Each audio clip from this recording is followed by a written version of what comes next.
Coucou à tous, j'espère que vous allez toujours bien. Je suis contente d'avoir de vos nouvelles via Classroom, des photos, des petits mots, ça me fait bien plaisir et je pense toujours bien à vous. Donc aujourd'hui, on va lire une histoire qui s'appelle Si tous les éléphants s'appelaient Bertrand. Vous allez voir, c'est rigolo. Regardez bien ce petit éléphant. Au pays des éléphants, tout le monde le connaît.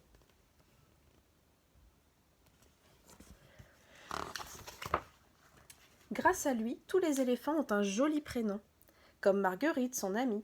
Mais avant, c'était un drôle de bazar, car tous les éléphants, filles ou garçons, s'appelaient Bertrand. Même les papas, même les mamans.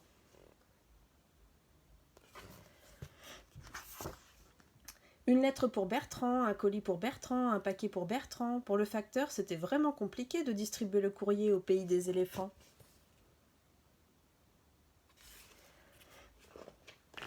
Pour le Père Noël, c'était pareil. Là, il a mélangé tous les cadeaux, le Père Noël, comme ils ont tous le même prénom.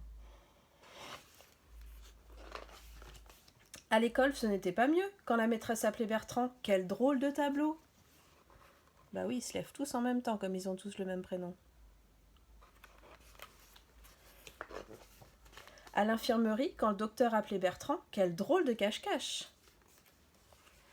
Regardez derrière le rideau, hop, il y a plein de pattes qui dépassent parce que tout le monde vient en même temps, comme ils ont tous le même prénom. Pendant le match de foot, quand l'arbitre demandait à Bertrand de sortir, quel drôle de flop! Et oui, il mettait un carton rouge à Bertrand et du coup tout le monde sort, il n'y a plus personne sur le terrain.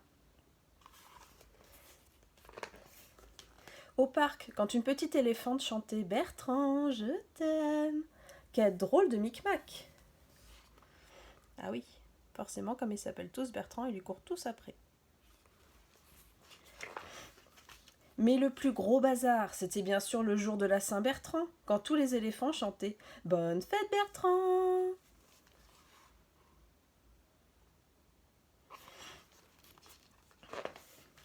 Alors un beau matin, messieurs Bertrand, et Bertrand, 7 grands savants, se sont réunis pour trouver une solution à ce problème de prénom. Le premier proposa que tous les éléphants s'appellent Fernand. Ils furent envoyés sur le champ. Ah oui, si on remplace Bertrand par Fernand, ça revient au même.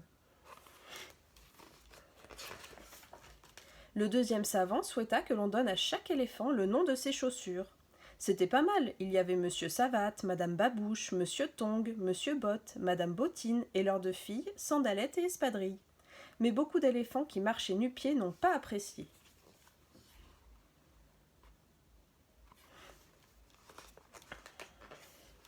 Le troisième savant imagina de donner un numéro à chaque éléphant. Mais personne ne voulait du nombre 13, et l'idée tomba vite aux oubliettes.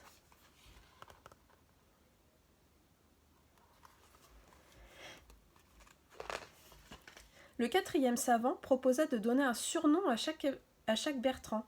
Ça marchait plutôt bien, mais Non-Œil, Grand Dadé, Gros Popo et Petit Zizi étaient très en colère. Ah, pas très sympa comme surnom.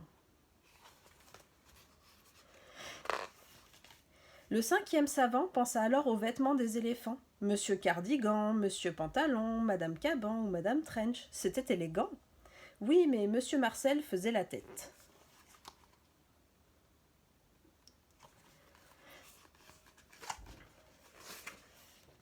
Le sixième savant essaya de donner aux éléphants le nom de leur plat préféré. Mais il faut bien admettre que Monsieur Saucisse ou Madame Boudin, c'était franchement ridicule.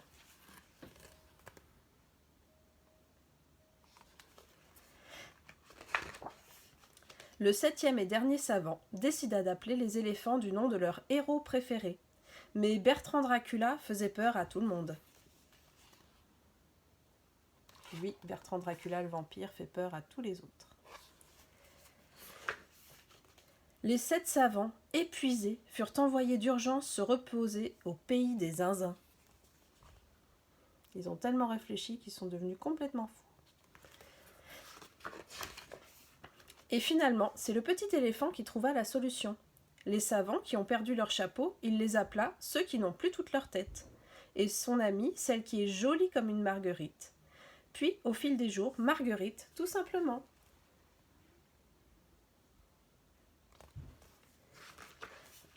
Maintenant, au pays des éléphants, il y a Rose et Lila, les jumelles qui aiment les couleurs douces. Pierre, celui qui sème des petits cailloux. Aimable, celui qui sourit tout le temps. Clémentine, celle qui s'habille toujours en orange. Donc les jumelles avec les couleurs douces. Et on a Clémentine, Pierre et Aimable. Il y a même un bébé, celui de Marguerite et du petit éléphant.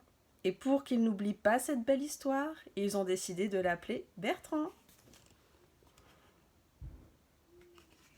Et voilà. Allez, au revoir, à bientôt.